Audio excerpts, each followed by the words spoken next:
Alguma pergunta?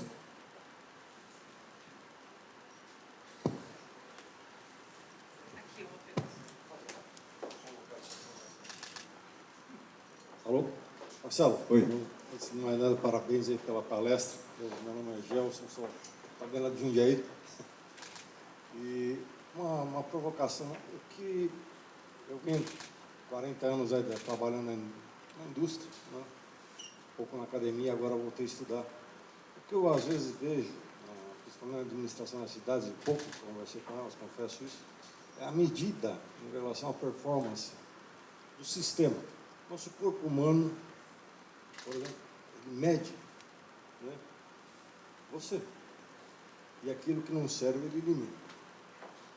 A gente não tem abordado isso, principalmente do ponto de vista tecnológico, que é a grande dificuldade de a gente medir isso, né? E até alguma experiência multinacionais aí no setor, né, de tecnologia. Por exemplo, Google tudo é medido. Cada A que você coloca, ele mede aquilo, né? Então, como que a gente conseguiria, talvez, fazer isso e começar a limpar das cidades, da organização pública, aquilo que não está performando e assim melhorar o sistema? Na verdade, primeiro, em alguns locais não existe porque não interessa existir, né? Mas essa é uma outra questão. Mas eu acho, por outro lado, que a sociedade civil está começando a exigir isso. Então, tem os observatórios, eu não me lembro do nome específico, mas é um observatório das cidades, que é uma iniciativa que nasceu em Maringá, no Paraná, e está sendo espalhado, tem em Jundiaí, e é muito interessante. É um grupo que pega, pela lei da transparência, porque está começando a ter essa disponibilidade. Nós tivemos aqui alguns exemplos, foram apresentados aqui alguns exemplos, né? O dashboard de Barueri, etc. Quer dizer, as prefeituras mais sérias, aí, entre aspas, elas estão começando a ter isso. É muito difícil, porque, historicamente, não existia um projeto da cidade. As coisas foram acontecendo meio aleatoriamente, então é muito difícil integrar. Mas a tendência agora é fazer essa integração. O observatório, ele pega, pela lei da transparência, pega os dados que são obrigatoriamente publicados, aqueles que não foram publicados são pedidos para a prefeitura, à luz da lei, né, eles são obrigados a oferecer, eles fazem, e eles têm uma regra muito, muito, muito rígida com relação a isso. Olha, eles perceberam qualquer coisa, não pode ir para a imprensa, tem que ir conversar com o gestor público, lá na prefeitura. Isso está funcionando. O que precisa agora é efeito dominó, né? Ter no país inteiro, etc. Quer dizer, isso que você falou é fundamental. Quer dizer, o gestor público precisa fazer gestão pública. Muitas vezes ele não sabe, né? Tem gestor público que dá, né, Marilene, 5 mil reais para o povão lá, dá madeira para eles construírem barraco, né? Porque sabe que vai votar nele depois. Que planejamento urbano é esse, né, sabe? Eles fazem isso, quer dizer, é um fato concreto. Agora, isso é uma absoluta distorção, quer dizer, o dia que descobrir isso tem que cair de pau. Mas o observatório que eu estava falando, se o executivo fugir, se furtar, tudo bem, vai para a Câmara dos Vereadores. A regra é essa. Se a Câmara dos Vereadores não também tiver algum Ministério Público, ok? Se não der certo, imprensa. Entendeu? Quer dizer, existem mecanismos que estão começando a funcionar. Eu acho que a gente está começando a ter uma democracia, entendeu? De vez em quando tem uns malucos que fazem coisas impensáveis, mas devagarzinho a gente vai aprender a votar e escolher as pessoas corretas, certo? E as pessoas que estão no governo, eles precisam começar a entender que eles não são para se servir, e sim para servir ao cidadão, né? Que esse é um outro paradigma que a gente vê aí na área jurídica, como é que está, né? Comprar lagosta, por exemplo, que é um absurdo, mas é um fato, acontece. A questão entendeu? Mas a gente, como cidadão, tem que exigir, isso é democracia. Uma mazela da administração, eu acho que a gente tem a oportunidade agora, com a tecnologia, instrumentos que melhorem as formas Sim, que a gente mede sim. isso, né? Cabe a nós aqui. Os instrumentos... Exato, a gente não tinha ainda, talvez, integração. Então, hoje você vê no frameworks de integração. Você vê na própria indústria, né? Indústria mecânica que você citou. Trabalhei alguns anos em montadora, no setor automobilístico. Se eu não conseguir fazer 10 tratores por dia, e o plano é fazer 10, se você fizer 8, tem alguma coisa errada. Né? Se não for... Sim. Então, você vai buscar lá o diretor de operações, ou vai melhorar a automação, ou você vai fazer alguma ação corretiva, enfim. Então, o objetivo é sempre você estar melhorando quantitativamente, qualitativamente o processo, o sistema. E isso, dentro da iniciativa privada, é um mantra. Você faz parte do dia a dia. Não esqueça que na manufatura, tudo isso que nós estamos discutindo é um negócio que é feito na manufatura há muito tempo, certo? Agora, a manufatura é uma coisa concreta. Você não fez por quê? Porque deu problema aqui e ali. Aplicar esses conceitos para serviços, professor André, professor Mauro, e eu, né, que damos aula na engenharia de produção, a maior parte dos nossos alunos vão trabalhar na indústria, na manufatura. A indústria está acabando, mas vão trabalhar em serviço. E aplicar esses conceitos em serviço já é bem mais complicado aplicar, porque o serviço é uma coisa mais fluida, né? É muito mais intensa em pessoas. Agora tem a integração das pessoas com as tecnologias, a coisa fica complexa. Agora, imagina nas prefeituras, quer dizer, ou no governo, na administração, onde você não tem, digamos, uma cobrança clara do dia a dia. A gente precisa criar essas coisas, né? Ok? Mais alguma pergunta? Opa. Usa o meu. Professor Marcelo, parabéns pela apresentação e pela organização do evento como um todo. A minha pergunta vem no sentido de, resgatando um pouco o passado, que me parece que nas cidades inteligentes talvez seja fundamental, seja uma interconectividade entre os sistemas, né? À medida que as empresas e as prefeituras e a tecnologia vai desenvolvendo suas soluções próprias e particulares, depois a interconexão, ganha-se muito com a interconexão disso tudo, porque os efeitos se sobrepõem e pode-se fazer correlações de coisas que, se os sistemas não se conversassem, não se poderia fazer. Então, enfim, se você puder falar um pouco sobre isso, sobre a sua visão de como é que se criariam os protocolos interconectáveis, uma norma que possibilitasse essa comunicação entre os vários sistemas. Tá. Teve o painel aqui que o Dr. Fábio, né, e o Maurício do CPQD apresentaram aqui. Tem o problema dos protocolos, como vai ser, como não vai ser. Eu achei que você ia fazer uma outra pergunta, mas já que você não fez, eu vou falar. O Ângelo é especialista na nossa nova lei aí de proteção de dados, porque a tecnologia fazendo essa integração, o cidadão perde a privacidade, né? E tem esse risco, quer dizer, isso aumenta a complexidade do projeto dos sistemas, mas eu acho que é parte integrante do sistema. Quer dizer, qualquer tecnologia pode ser usada para o bem ou para o mal, né? Santos Dumont ficou chateado lá porque usaram o avião que ele tinha inventado na guerra para matar os outros. Tudo bem. O cara põe impressora 3D e imprime arma. Então, a mente perversa aí vai usar a tecnologia para outras aplicações. Teve uma discussão aqui. Não, vou proibir a tecnologia porque isso... A tecnologia é implacável. Não tem jeito. Porque se a gente não fizer, um chinês vai fazer. Não tem dúvida. Quer dizer, vai ter algum país onde não é proibido e alguém vai fazer. Agora, se alguém vai fazer, que façamos nós, né, para pelo menos tirar algum proveito. Esse é o ponto. Esse é o ponto, que a gente tem que se organizar para proteger. Eu acho que a gente tem mais que incentivar o pessoal a estudar muito para ter boas formações e inventar coisas novas. E aumentar o conforto. E começar a ter lazer, né? Né, Rita? Professor. Mas é isso. Tá? Eu, aqui. Aqui eu, a Kátia. Ai, Kátia, desculpa. Imagina. Tentando localizar onde fica a Não, voz. meu olhar é de jornalista. E aí Claro. eu queria, desde que começou o seminário, eu estou pensando numa coisa, porque vocês são basicamente engenheiros de produção. E vocês ressaltam isso muito, né? E eu fico pensando aqui comigo que a engenharia de produção tem evoluído lá do Ford Do T, Taylor. do Ford T, né? Para um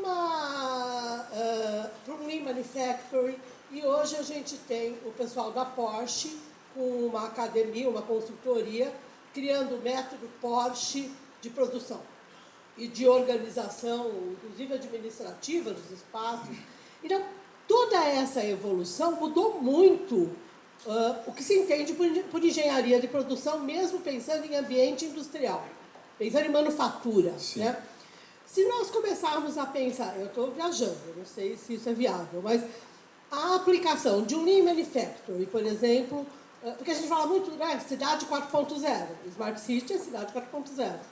Mas, enquanto você não fizer o Lean, você não vai ter o 4.0. Você vai tentar arrumar processo que está ruim. Processo ruim com tecnologia é processo ruim com tecnologia mais ruim. rápido. Desculpa, piora a porcaria, né? Então, eu queria, na verdade, saber se essa minha linha de raciocínio ela está lógica ou não, ou se é maluquice. Não, faz sentido o que você falou. E, na verdade, a visão da engenharia de produção é justamente integrar máquinas, pessoas numa operação. Então, é processo, pessoas e máquinas. Para você, digamos, ter o conforto da pessoa que está realizando o trabalho, você ter a máquina que vai fazer, você vai retirar o máximo dela, certo? E o processo que integra isso para se fazer da melhor maneira possível. Eu trabalhei uma época na Cosipa. A Cosipa era uma siderúrgica, né? E tinha uma empresa de consultoria, eu trabalhava com automação, eu era responsável por sistemas de automação. O lema lá da empresa de consultoria era organizar os processos para automatizar, que é exatamente o que você falou. E quando você traz uma nova tecnologia, você muda muitas vezes o próprio processo, porque você elimina coisas. Entendeu? Então, isso tem que ser pensado, tudo. Mas é aquela história da visão sistêmica, tem que ser visto de uma maneira integrada. Não adianta trazer a tecnologia sozinha. A tecnologia sozinha não funciona. Tem um monte de exemplos aí frustrados. E por isso que eu trouxe o Cosmic Zoom. Quer dizer, eu preciso ver como é que eu enxergo o sistema, qual é o meu grau de zoom, mas saber que ele faz parte de um sistema maior, que por sua vez faz parte de um sistema maior ainda, que é do universo para o átomo, né? E as pessoas muitas vezes não têm essa visão. E esse é o problema. Essa é a dificuldade.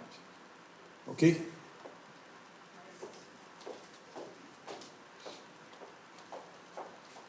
Acho que o interessante aí que você colocou também, e que a gente pôs ali nas transparências, nos slides, né? É a visão do projeto como processo. E nessa visão do projeto como um processo, que é algo que os arquitetos têm discutido bastante também ao longo dessas décadas, e que não é fácil para a gente, né? Tem aqui alguns colegas que sabem disso. A gente tem trabalhado, né, no século passado, século XX, com modelos muito ligados à questão da forma, função, mas de uma maneira mais estática, né? E essa questão do planning, do planejando, do processo do projeto, foi algo assim mais recente. Então, pós Segunda Guerra, década de 60, né? Muito ligado àquelas rebeldias de 68.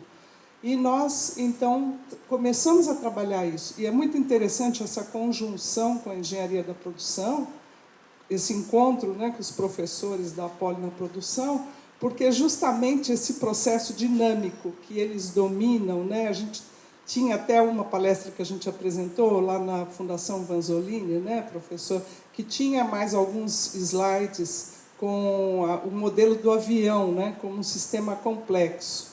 Então, a cidade, na verdade, ela é um sistema tão complexo, em funcionamento, como você mesma lembrou, que é difícil de corrigir. Então, aquilo que já está em funcionamento de uma maneira errônea é muito mais difícil corrigir, e projetar uma nova, às vezes fica mais fácil agora com todas essas tecnologias e essa facilidade. Agora, como juntar tudo isso num modelo dinâmico? Então, nós acrescentamos no modelo dinâmico as demandas sociais. Essas demandas sociais, elas são todos os players, atores e demandas, né, que podem vir tanto do empresariado, dos empreendedores, da população, as questões ambientais. Então, elas estão todas embutidas nessas demandas sociais e elas são um ponto de partida, como a gente colocou lá no modelo linear, né, professor? Então, tem mais uma coisa que eu não cheguei a colocar aqui. A USP tem, lá na USP Leste, um curso de gestão de políticas públicas. E a professora Ana Carla, ela deu uma palestra na disciplina, e ela falou uma coisa fantástica. Ela falou: nunca se esqueça que o gestor público, ele está lidando sempre com problemas de visões e interesses diferentes e muitas vezes conflitantes. Quer dizer, a população quer que a cidade tenha um estádio. Ótimo. Aí o prefeito fala: vamos fazer um estádio. Qualquer local que ele escolher para botar o estádio, quem mora na vizinhança não vai ficar muito bravo, porque o estádio vai trazer uma série de interferências na vida residencial daquelas pessoas que moram em torno do estádio. Ele falou: sempre tem conflito, porque eu tenho interesses diferentes. E o gestor público tem que justamente saber lidar com isso da melhor forma possível. Então, e essa é a complexidade dos sistemas, quer dizer, sempre vai ter alguém insatisfeito. E a escolha tem que ser alguém insatisfeito, bom, que seja uma minoria, certo? Eu vou atender as demandas da maioria. E nem sempre acontece desse jeito, né? Esse é o ponto. Oi. Boa tarde. Bom, meu nome é Clarice, né? Eu tenho, na verdade, assim, muito rico esses 2 dias, muito diverso, né? E muitas informações importantes. E, normalmente, quando eu vejo um grupo assim, eu vejo contribuições que possam existir, né? E aí eu estava vendo o modelo que foi sugerido, e aí eu tenho uma contribuição. Claro. Poderia, por favor, o item 7, ao invés de emergência... Agora vamos ver como é que usa isso. Não, eu vou mexer, não, eu vou sugerir. Ao invés de emergência, volta mais um, eu acho, né? Não. É 6, 7.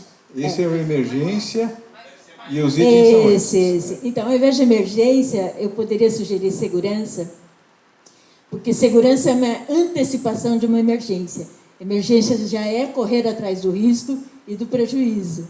E por que é isso? Porque no estudo da prospectiva, que eu faço parte, a gente tem a antecipação à ação para evitar a consequência. Claro. E daí, quando a gente olha o item segurança, a gente olha no sentido amplo. Não é só segurança física, é saúde, sim, alimentar, sim, e o próprio modo de viver.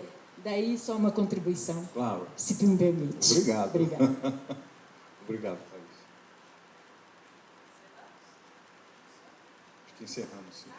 Não, gente, eu queria agradecer, acho que foi muito interessante, e agradecer particularmente ao CREA, que sem ele a gente não teria esse evento, e o interesse também de vocês, né, ter a paciência de passar 2 dias aqui, e foi muito, muito interessante a atividade.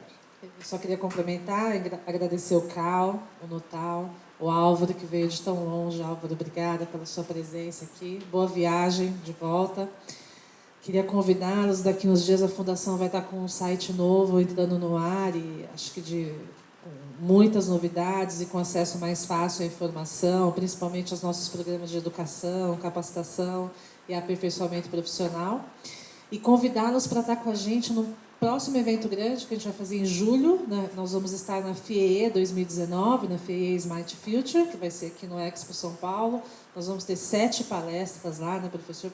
Para nossa surpresa, Nós fomos convidados para 2 e depois ampliaram, pedindo mais 5 palestras, né? E lá a gente vai falar de temas bem focados em indústria, né? Como indústria 4.0, simuladores, tecnologias, tendências. E aí, isso vai estar no nosso site também. E se quiserem assinar a nossa newsletter e receber as informações, no site da Fundação é bem fácil isso. Obrigada a todos, obrigada, professor, obrigada aos nossos palestrantes. Boa tarde, bom descanso para todos nós, né? Depois de 2 dias não é fácil, não. Obrigada.